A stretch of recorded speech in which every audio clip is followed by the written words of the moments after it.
Mr. Chair, si Commodore Tariela, si retired Justice Antonio Carpio, si Batong Bagal na profesor sa UP, satsat ng satsat sa ating media. Mr. Chair, may I interject? I am not yet finished, Mr. Chair. I will request with the indulgence of the Let me finish. Senator Let me Marcoleta, finish. just I want to finish interject. my statement. If I may follow Just to upon finish my the statement, leaded Mr. Chair, and then Mr. I will Chair. allow her. Salamat po. No, I'm asking the Chair's permission, sir. I can wait until after Session the is, Senator suspended. Marcoleta.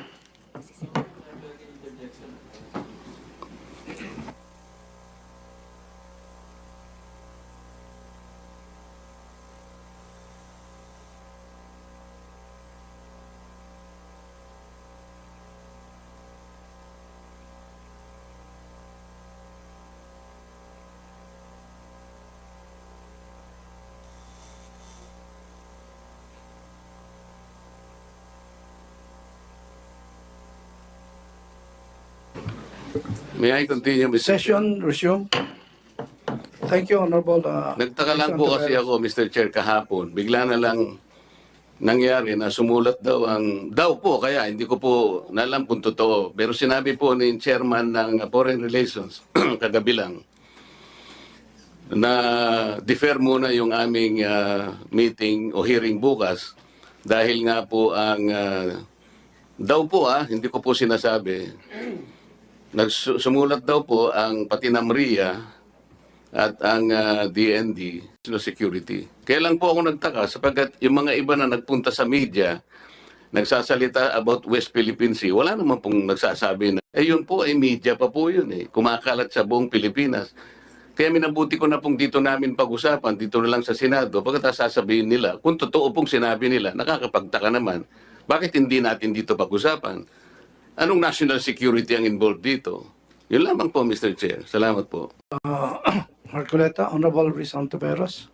Salamat, Mr. Chair. Ang akin lang po sanang interjection kanina na nag-submit ako dun sa tamang hiling naman ng colleague na magtapos sila and based on the ruling of the chair, ay wag po sana nating sasabihin na ang mga sinasabi ni na Commodore Tariela, retired Senior Associate Chief Justice Carpio at isa pang binanggit kanina ay mga satsat. Dahil mga seryosong pananalita nila iyon, kahit kadebate man sila o hindi, lalo na sa importanteng issue. Yun lamang po, Mr. Chair. Hindi po proper parliamentary language po iyon to refer to our mga kadebate sa issue, Mr. Chair. Salamat po.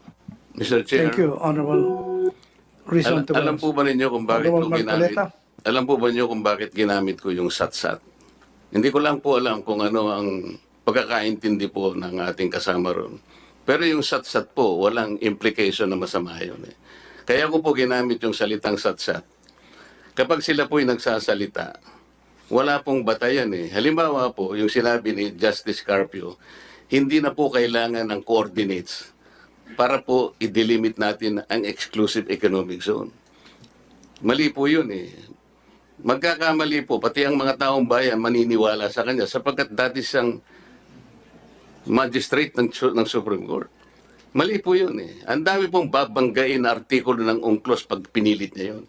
Pati po yung mga pasabi, regular na reminders po ng opisina ng UN Secretary General. Kaya ko po sinasabing satsat. Yun naman pong professor sa UP. Ano pong pinagsasasabi niya? Nag-submit na raw po ng mapa ang NAMRIA sa United Nations. Sat-sat din po yun, Mr. Chair.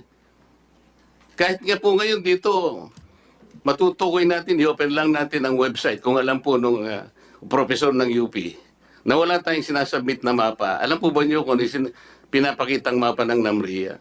Administrative map, Mr. Chair.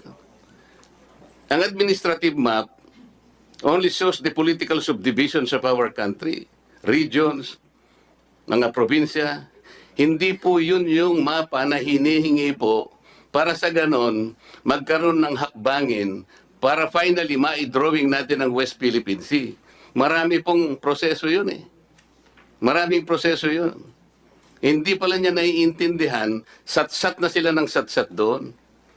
Yung Commodore Tariela naman yan. Pinayagan ba siya ng CHED na sabihin kung nasaan ang West Philippines?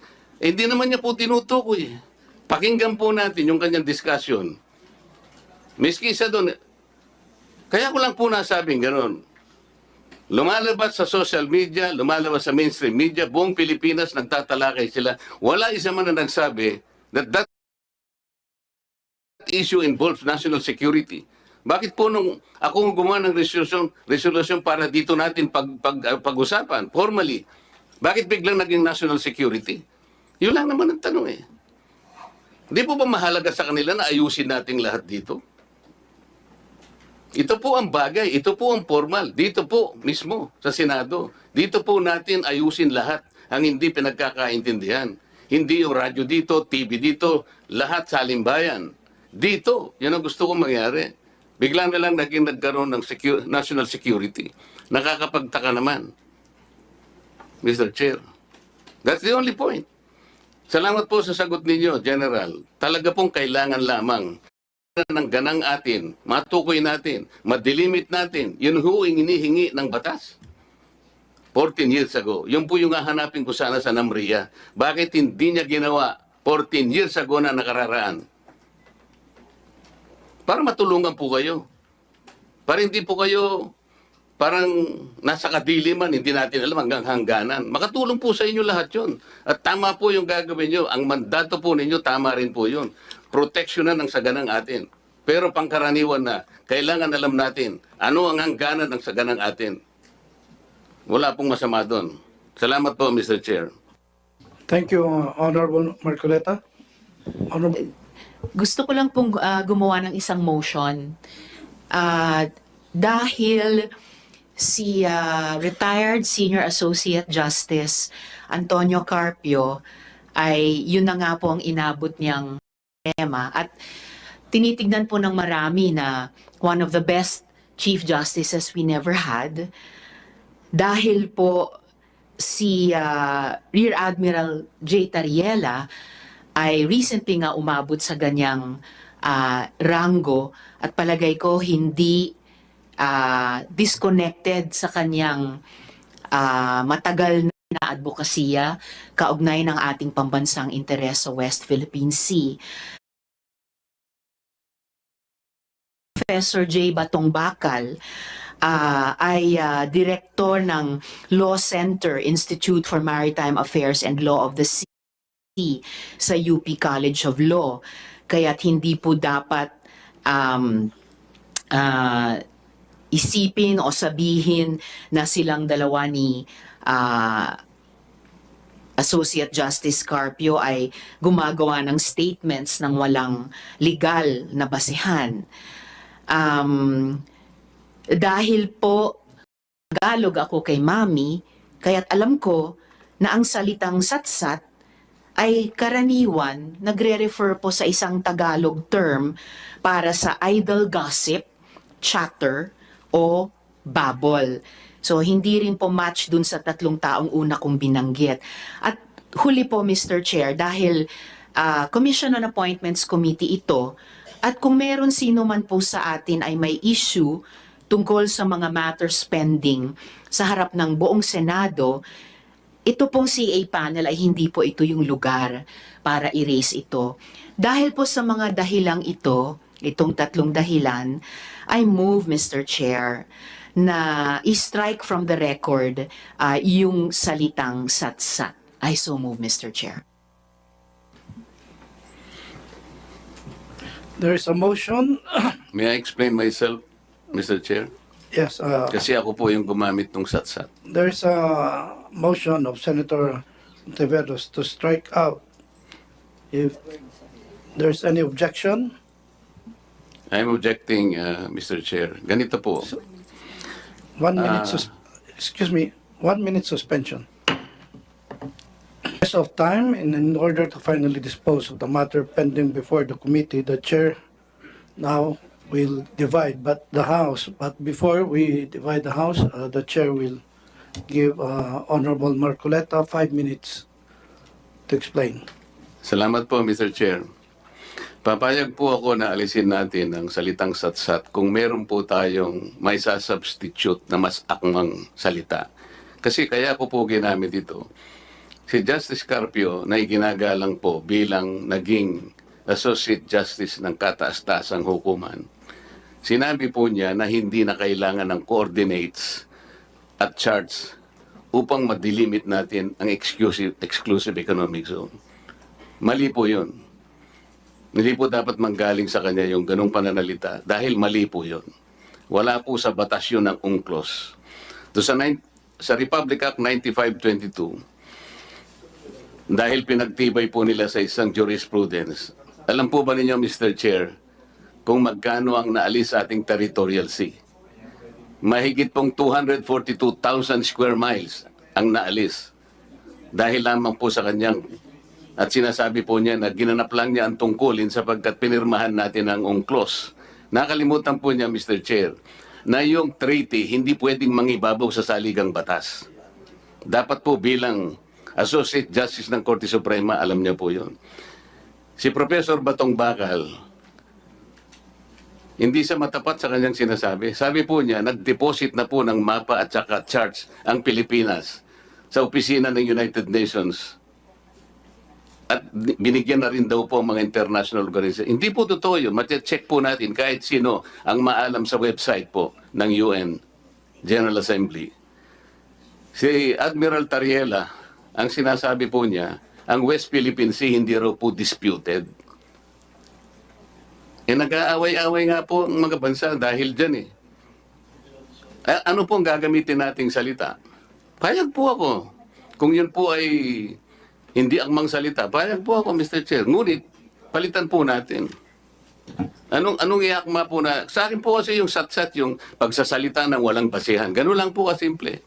Wala pong basihan ang kanilang sinasabi. Kaya tinitindigan ko po yun. Ngunit kung meron pong mas magandang salita na akma doon sa aking sinabi, payag po ako, ba't naman hindi? Salamat po, Mr. Chair. Mr. Chairman, Thank you, Honorable Marcoleta.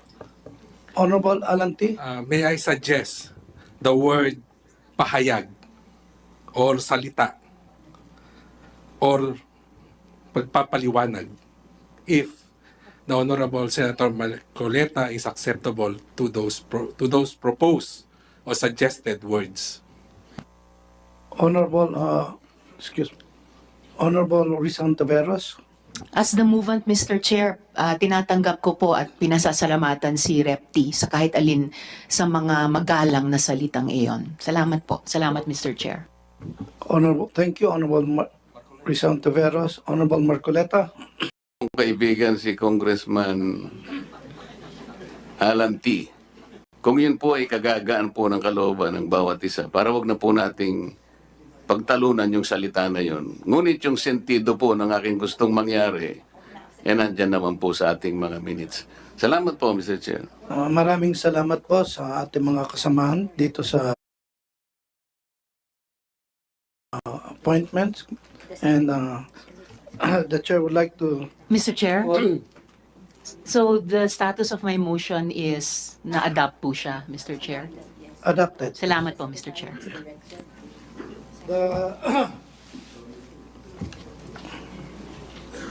The secretary is directed to implement the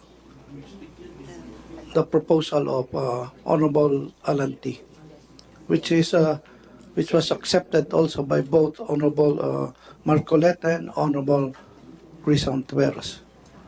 Yes, ma'am. And of course, Mr. Chair, marireflect na motion ko po yun. Salamat po, Mr. Chair. Yes. Tama po. Salamat po, Mr. Chair. Okay.